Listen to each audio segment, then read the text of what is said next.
Shalom, selamat malam Bapak Ibu yang kekasih di dalam Tuhan. Kita boleh berjumpa dengan suasana sukacita untuk bersama berdoa dan merenungkan firman Tuhan pada malam ini sebelum kita beristirahat malam. Karena itu mari siapkan hati kita. Kita mohon pertolongan Tuhan dalam doa. Kita berdoa. Terima kasih Bapa untuk kasih dan penyertaan-Mu dalam kehidupan kami, dalam rumah kami. Tuhan boleh menyertai kami sehingga saat ini Bapa kami mau kembali mendengarkan firman-Mu. Ya Roh Kudus, beri kami hikmat dan pengertian sehingga kami boleh mendengarkan firman Tuhan ini dan kami mengerti arti firman-Mu bagi kami dan dapat kami hidupi firman ini. Di dalam nama Tuhan Yesus kami berdoa. Amin. Ibu bapak yang kekasih, saudara-saudara, pada malam ini kita akan bersama mendengarkan firman Tuhan. Dan saya telah memilih dari kitab Hakim-Hakim pasal 16 ayat 19 dan kitab Amsal pasal 16 ayat 32. Firman Tuhan mengatakan, sesudah itu di pujuknya Simson tidur di pangkuannya, lalu dipanggilnya seorang dan disuruhnya mencukur ketujuh rambut jalinnya. Sehingga mulailah Simson ditundukkan oleh perempuan itu, sebab kekuatannya telah lenyap daripadanya. Amsal pasal 16 ayat 32 mengatakan, orang yang sabar melebihi seorang pahlawan, orang yang menguasai dirinya melebihi orang yang merebut kota. Amin. Saudara, cerita tentang Simson dalam pembacaan kita malam ini mengajarkan kita bahwa setiap orang yang dalam hidupnya itu memiliki kekuatan secara fisik, entah itu badannya besar dan berotot, itu belum tentu juga kuat secara rohani dan mampu menguasai dirinya sendiri. Kita bisa belajar dari kehidupan Simson, di mana Alkitab mencatat bahwa ia sangat kuat, badannya sangat berotot, bahkan mampu mengalahkan ribuan orang Filistin dan menguasai sebuah kota. Tapi Simson tidak berdaya di hadapan Delilah. Ia tidak mampu mengendalikan nafsu kedagingannya sehingga dengan mudahnya Simson ini diperdaya oleh seorang wanita sehingga ia menceritakan rahasia kekuatannya. Maka akibat dari tidak dapat menguasai dirinya, maka Simson harus mengalami suatu nasib yang sangat tragis. Simson tidak dapat lagi disebut sebagai orang yang kuat dalam roh atau rohaninya kuat. Jadi saudara-saudara, penguasaan diri seseorang itu lebih utama daripada kekuatan fisik karena itu akan berhubungan dengan sebuah karakter. Nah, penguasaan diri di sini saudara artinya dapat mengendalikan diri, mampu mengontrol diri, yaitu suatu kekuatan dalam diri seseorang untuk menjauhkan diri dari dosa dan tidak menuruti keinginan daging. Nah, pertanyaannya sekarang adalah seberapa pentingkah penguasaan diri bagi kita orang percaya? Dan dalam hal apakah kita dapat menguasai diri kita? Dan firman Tuhan hari ini mengajarkan kita betapa pentingnya menguasai diri kita. Dan hal yang perlu kita perhatikan dalam penguasaan diri adalah ada 3 hal. Yang pertama, pikiran. Saudara, jika kita tidak dapat menguasai pikiran kita, maka akan berakibat pada tindakan yang tidak dapat dikuasai pula. Nah, jika kita tidak dapat atau jika kita tidak bisa menguasai pikiran kita pun akan dipenuhi oleh hal-hal yang negatif, yang pastinya itu akan berdampak pada perbuatan negatif pula. Maka dari itu kita harus memiliki pikiran Kristus. Artinya apa saudara? Artinya bahwa pikiran yang dipenuhi oleh firman Tuhan atau firman Allah. Jika pikiran kita itu diisi, atau jika pikiran kita itu kita terus isi oleh kebenaran firman Tuhan, maka segala tindakan dan perbuatan kita akan terarah dan terkontrol dengan baik. Nah, karena itu dalam Mazmur 119 ayat 105, di situ dikatakan, Daud berkata, firman-Mu itu pelita bagi kakiku dan terang bagi jalanku. Betapa pentingnya pikiran itu.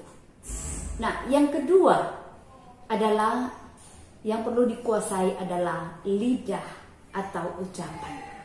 Saudara, setiap orang percaya dalam hidupnya dituntut untuk bisa menguasai lidah atau bisa menguasai ucapannya. Karena saudara, banyak sekali pelanggaran atau kesalahan dibuat oleh lidah atau ucapan kita. Bisa dikatakan saudara bahwa salah satu pergumulan terbesar dalam kehidupan orang percaya adalah bagaimana mengekang lidah. Itu yang penting. Ini menunjukkan bahwa menguasai lidah itu bukanlah hal yang mudah. Menguasai lidah atau ucapan itu bukanlah hal yang gampang.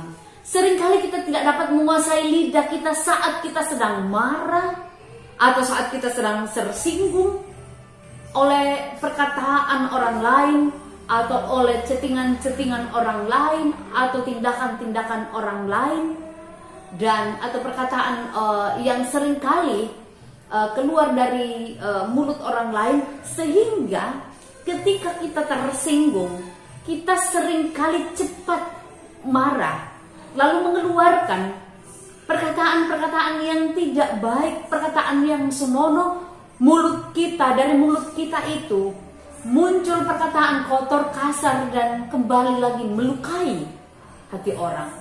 Nah, tidak sedikit masalah yang terjadi dalam kehidupan kita itu bersumber dari ketidakmampuan kita menguasai lidah atau ucapan yang keluar dari mulut kita. Karena itu perlu sekali bagaimana kita menguasai lidah dan ucapan yang keluar dari mulut kita. Hal yang ketiga adalah penguasaan tentang mata atau penglihatan. Ada tertulis, mata adalah pelita tubuh. Jika matamu baik, maka teranglah seluruh tubuhmu. Jika matamu jahat, gelaplah seluruh tubuhmu. Jadi jika terang yang ada padamu gelap, betapa gelapnya kegelapan itu. Itu menurut Matius pasal 6 ayat 22 sampai 23. Nah, karena itu saudara, jika kita tidak bisa menguasai penglihatan kita atau mata kita, kita akan mudah terperosok ke dalam berbagai nafsu atau hawa nafsu kedagingan. Kita akan mudah terperosok dalam sebuah kebinasaan. Karena itu saudara-saudara, memang penting sekali dalam kehidupan kita perhatikan saudara bahwa penguasaan diri dalam kehidupan kita itu merupakan sesuatu aspek yang sangat penting, dan karenanya perlu untuk dilatih terus menerus. Jangan katakan saya sudah mencoba satu kali tapi saya gagal. Saya mau katakan, penguasaan diri merupakan aspek yang sangat penting, dilatih terus-menerus, dan itu tidak mudah. Itu juga membutuhkan proses supaya kita kuat, sehingga kita dapat menaklukkan kedagingan kita dan bisa menguasai diri kita. Karena itu saudara, camkan firman Tuhan ini dengan baik, bahwa tidak ada jalan lain selain harus mendekatkan diri kepada Tuhan di setiap saat atau di setiap waktu. Tuhan memberkati. Amin. Bapak Ibu yang kekasih di dalam Tuhan, mari bersama-sama kita bersyukur dan kita naikkan doa syukur kita kepada Tuhan. Kita berdoa. Bagimulah segala hormat dan pujian kami persembahkan, bahwa ketika kami menikmati kemurahan dan kasih-Mu, patutlah jika kami bersyukur untuk semua kemurahan-Mu yang boleh kami alami. Terima kasih untuk firman Tuhan boleh diperdengarkan dan kami boleh mendengarkannya saat ini. Ajar kami untuk mengerti dan menghidupi setiap firman-Mu yang kami dengarkan. Ajar kami untuk menguasai diri kami sehingga kami tidak jatuh ke dalam pencobaan. Kami berdoa Tuhan, kiranya Engkau senantiasa memberkati seluruh jemaat-Mu yang ada di jemaat Dadi secara khusus saat ini. Biarlah seluruh jemaat-Mu ini Tuhan senantiasa dalam keadaan yang baik oleh karena kemurahan Tuhan. Kami doakan jemaat-Mu yang saat ini bergumul oleh karena berbagai-bagai pergumulan, entah itu karena duka cita, entah itu karena sakit penyakit atau pergumulan-pergumulan yang lain. Kami percaya Tuhan yang akan menguatkan mereka. Kami doakan jemaat-Mu yang saat ini sedang bergumul karena sakit. Kami berdoa untuk Bapak Matius Boko dan Nyonya atau Ibu Matius Boko. Juga Tuhan kami berdoa untuk orang tua kami Ibu Manaya Sanggaria. Kiranya Tuhan menopang mereka, sertai mereka dan bangkitkan semangat mereka Tuhan, bahwa Tuhan tidak pernah meninggalkan mereka, tetapi topangan dan kekuatan Tuhan akan dianugerahkan bagi mereka. Bapa di sorga, sertai kami pada malam ini dalam ketiduran kami. Biarlah kami boleh beristirahat dalam damai dan anugerah-Mu. Ini doa kami Tuhan, kami berdoa dalam nama Tuhan Yesus. Amin.